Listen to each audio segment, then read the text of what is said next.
So if you don't get anything else from this video, definitely take this and embrace it and start doing it today. But you know, all these things that my hair has proven to me that it absolutely love it, and because my hair love it, ha, your girl love it. All right, you can use whatever oil that you like, or whatever, I would say whatever your hair like, because when it comes to your hair, it's not really about you, it's about what your hair like, right?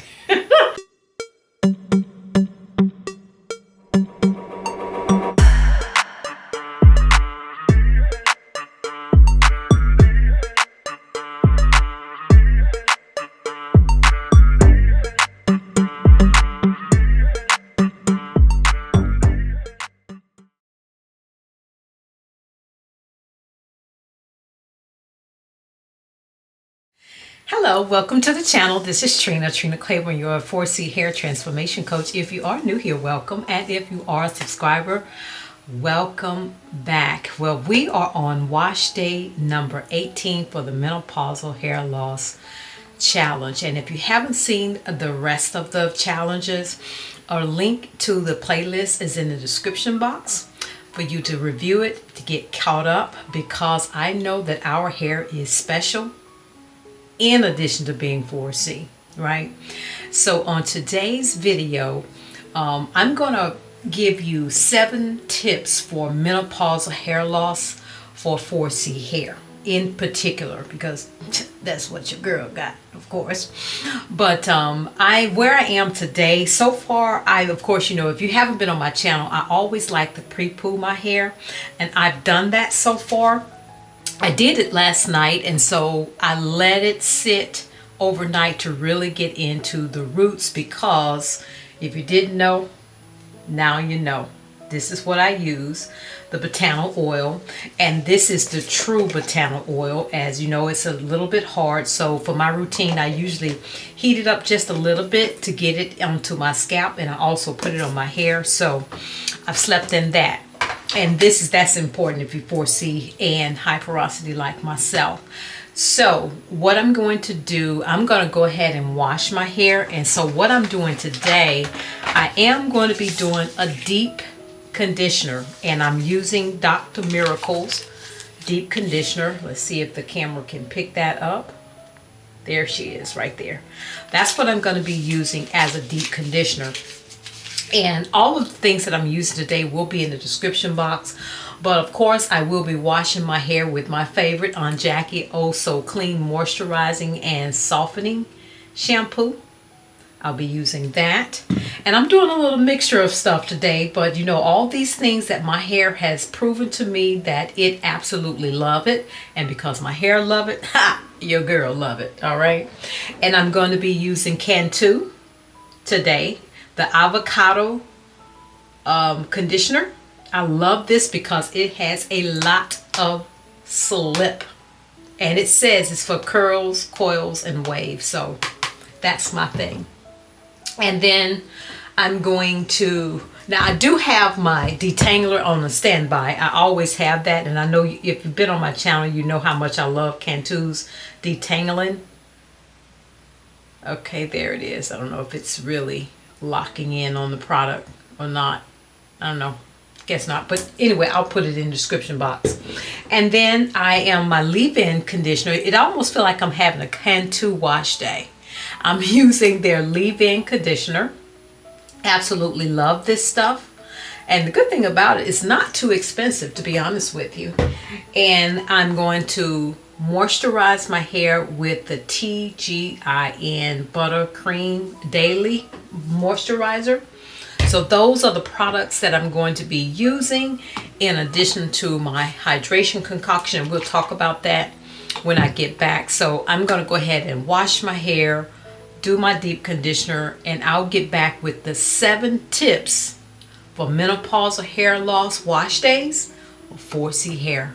So I'll be right back.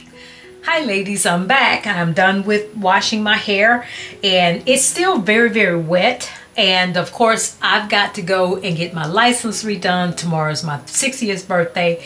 And by the way, if you haven't gotten your diet transformation for massive hair growth, It's still on 60% as a birthday gift. That discount, you can scan the QR code or you can click the link in the description box and get your copy, where you can choose between the MP3 download or the ebook. Just depends on how you like to learn. But why are we here? We're here for the wash day routine for 4C menopausal hair. Why? Because it is unique. You know, being in menopause, because we've lost so much estrogen, not only do we have a new body, and you got to handle that different, how you eat, how you move, how you handle stress, all of that has got to change, as well as your hair routine. Why? Because the loss of estrogen impacts the hair growth cycle. It impacts the size of your follicles. It impacts the dryness, or how fast your hair gets dry, and the texture of your hair changes. So because of that, your wash routine has to accommodate for that change. So the first thing I want to talk about pre-pooing, especially if you are high porosity like myself, where your cuticles are open and you get water in right away. Pre-pooing becomes a must. And of course, you know, if you've been on my channel, I like to use botanical oil. You can use whatever oil that you like, or whatever, I would say whatever your hair like, because when it comes to your hair, it's not really about you, it's about what your hair like, right? So definitely use oil that your hair love. Pre-poo it. Now I usually do it the night before, sleep in it, and then wash it the next day. But that's definitely important, especially if you have high porosity hair. If you don't have the high porosity hair, you may can avoid that step. But if not, then definitely think about doing that. Now, the other thing about your wash day, and I do have my notes so that I won't forget anything, because it's very, very, very important.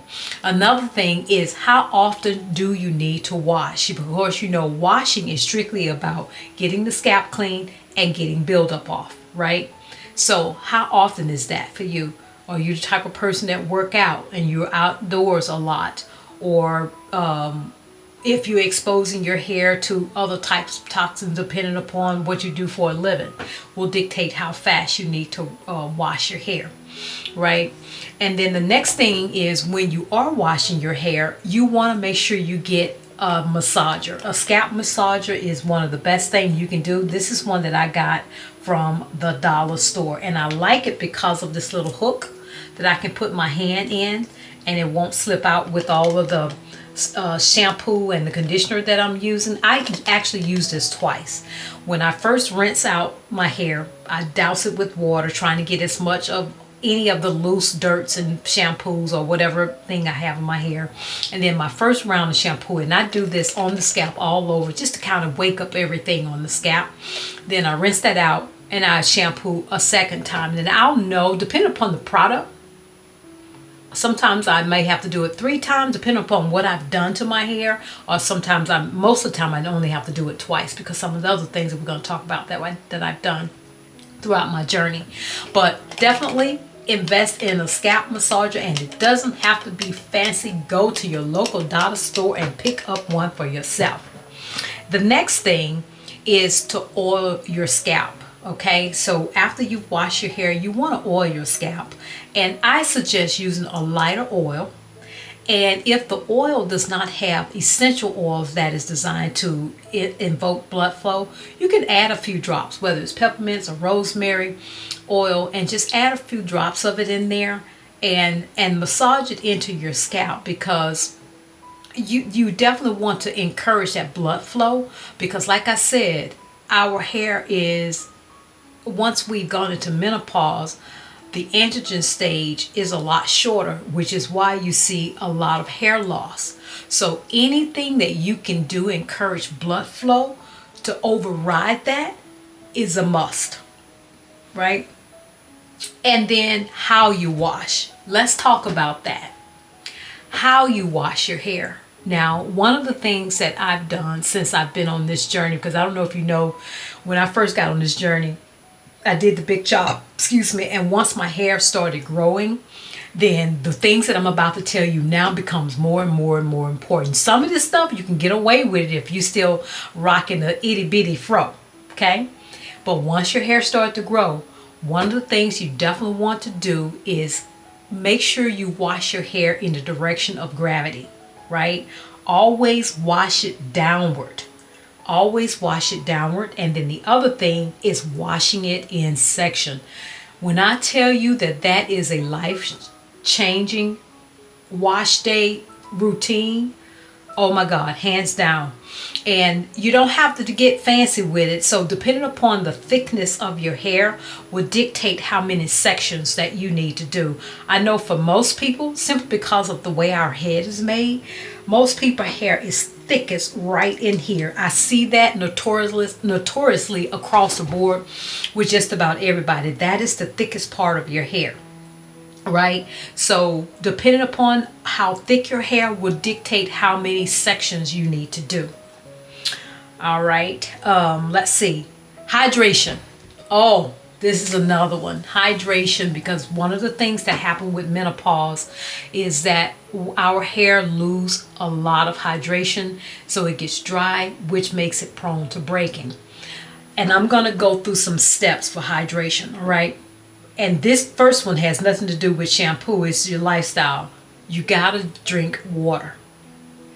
And the water you drink makes a huge difference. If you've been drinking tap water, stop it. I did a video about a year and a half, I think at the beginning of my journey when I was learning about my hair. I did a video about tap water and the hard water in your area. You can find out if you have hard water, whatever it is, because it's public information and you should be able to find that. But if you have hard water and you're drinking hard water, then your body's got to filter through all of those contaminants, right? So how about choose better water and not have to go through that process, right? That's for the drinking, because you got to stay hydrated to keep your blood fluid enough to flow throughout your entire body and your scalp, right? The second thing about water is your shower. Okay, so unless you have a filter on your shower, I'm telling you, I did a video. That video talks about how I save money and time doing that, because now the products that you're choosing don't have to fight through all of those minerals to get to your hair follicles to penetrate, right? So, and then I do have one that I use, and I'll put it up on the screen. I bought that thing, I guess maybe about a year and a half ago. And it's been a game changer. I could feel a difference immediately. So definitely you want to invest in that so that you can have a great start with the hydration, right? So if you're not privy enough to have a household filtration system, then just invest in a shower head with a filter, right? So just definitely do that. And another thing, hydrating between wash days. Now here's something that I've done. This is my hydration bottle. I have the continuous spray bottle. Whoever invented this, chef kiss, right? But what I've done, this is the rule. Never, never, never hydrate your hair with tap water. I always use bottled water. And this is either bottled water or aloe vera. Now this concoction right now is aloe vera water, aloe vera juice, and I dipped some hibiscus tea in there. And so this is aloe vera and hibiscus. I never, ever, ever hydrate my hair with just water, and I don't use tap water, right? So if you don't get anything else from this video, definitely take this and embrace it and start doing it. You're going to see a difference in how often you need to hydrate your hair. I promise to God, you will. Okay? And if you haven't got a continuous spray bottle, definitely grab you one. You can get it from the beauty supply. You don't have to go to Amazon. Just run out, go get you one. All right? So that is for the hydration. Now, shampoos and conditioners. Now, like I talked to you earlier about the conditioner that I use, you just have to pay attention to the products that you're using, especially if you're new to your hair journey. Journaling is going to help you to kind of understand how your hair responded to the products. So for shampoos, I know we talked about in one of my videos about clarifying and detoxing in the hair. You know, at some point in time, especially if you're low porosity, you definitely want to clarify your hair, but you don't necessarily have to use a stripping clarifier. I mean, now that we've evolved in the hair industry, that you can get a clarifying shampoo that still hydrates your hair. And when you're menopause, I tell you, I would stay away from stripping your hair to that degree, because you're already in the hydration fight because of menopause.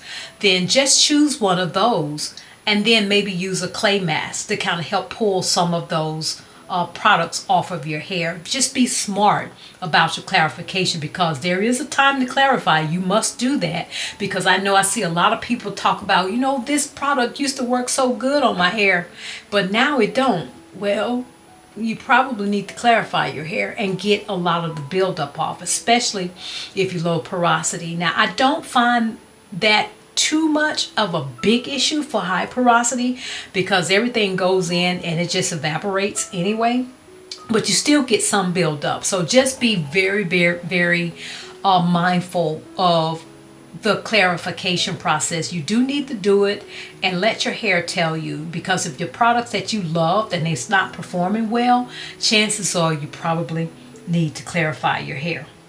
All right. And invest in some slip. Now, I talked about Cantu. I tell you, this is not that expensive. I think it's like $7 or $8, but if you end up buying a product that is not as slippery as you like, throw a little bit of this in there. I guarantee it'll make a huge difference. I promise. Or you can use some flaxseed gel and just throw in there. And I have a video where I made my homemade flaxseed gel. Throw some of that in there, and baby, you are good to go.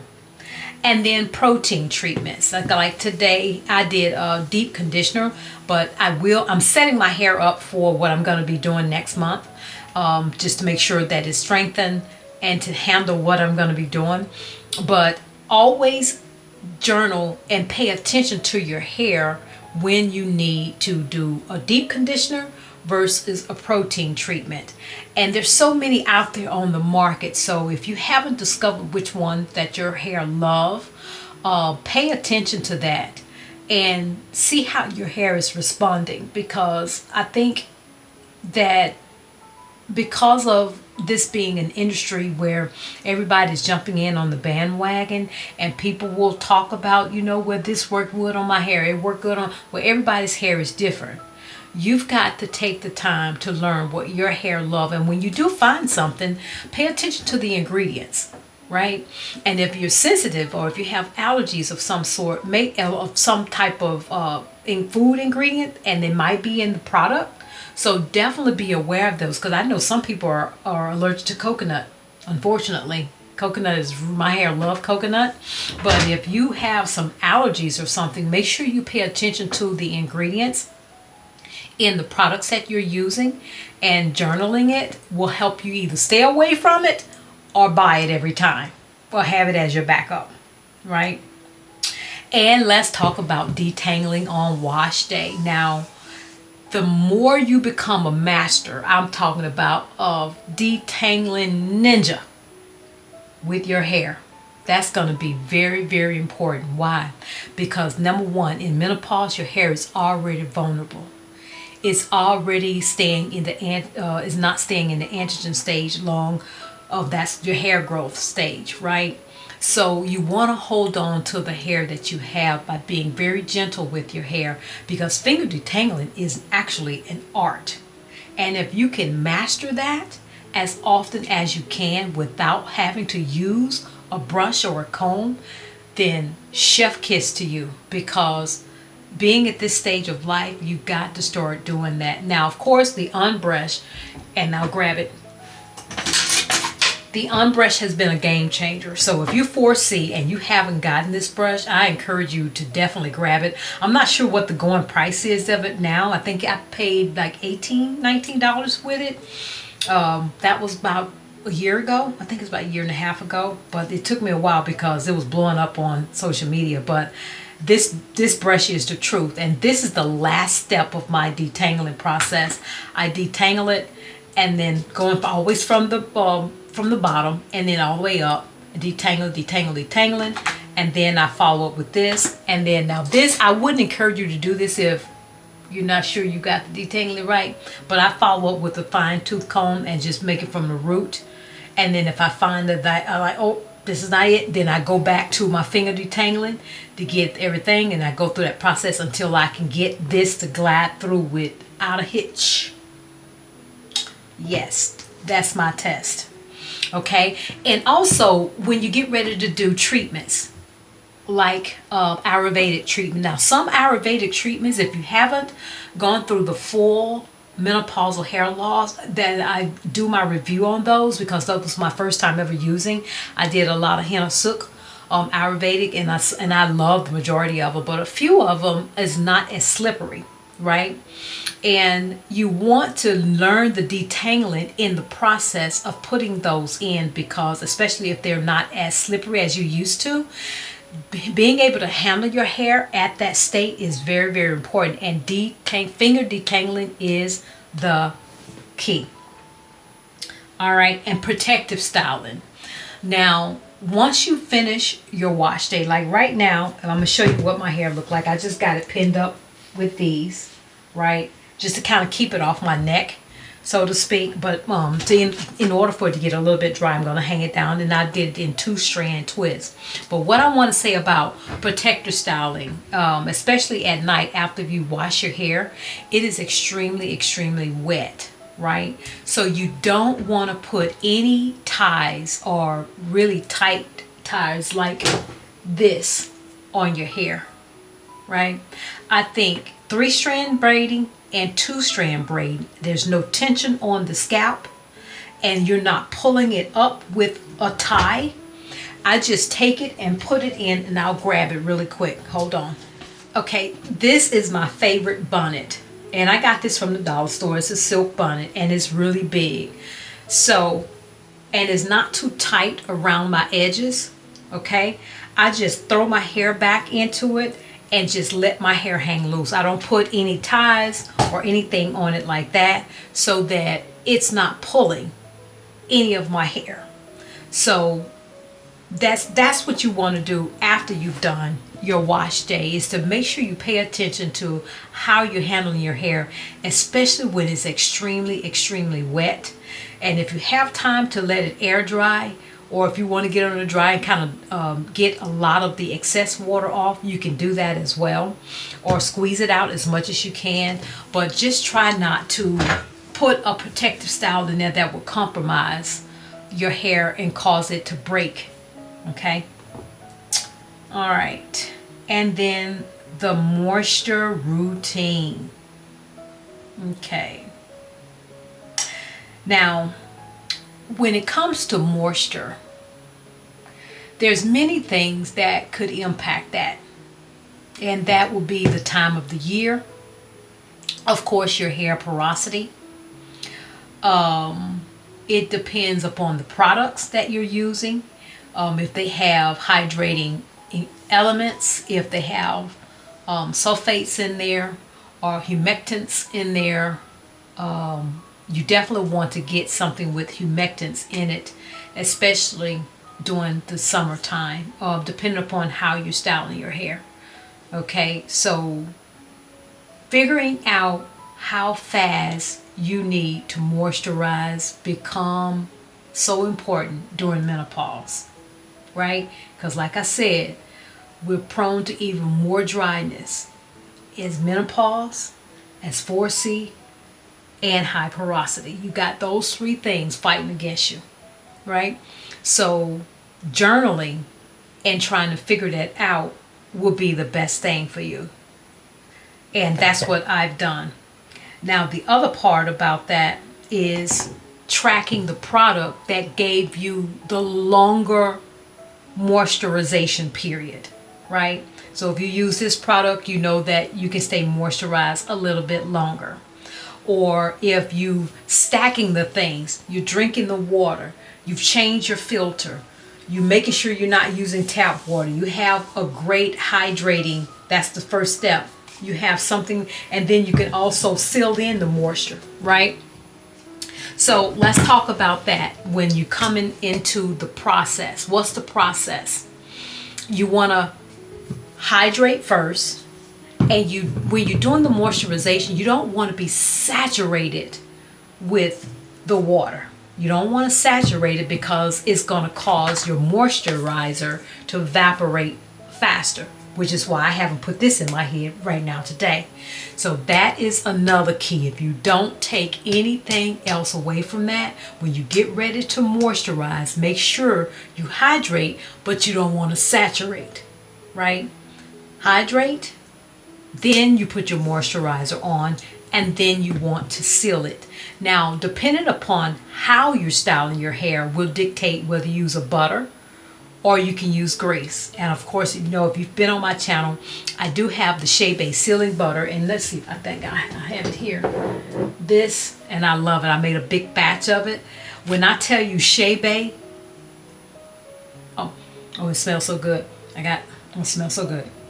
I tell you, Shea Bay is a dream. So for you that are 4C, menopausal, this butter, sealing butter, oh my God, I have seen nothing works better.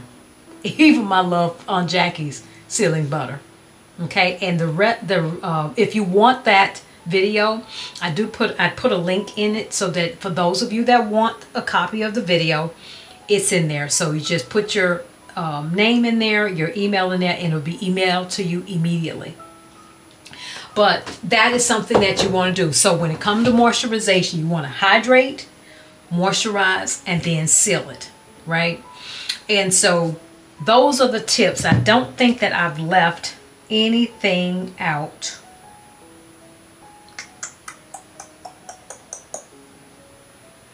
No, I didn't leave anything out. So this journey, we're on it. We're on it together to override the works of menopause when it comes to our natural hair.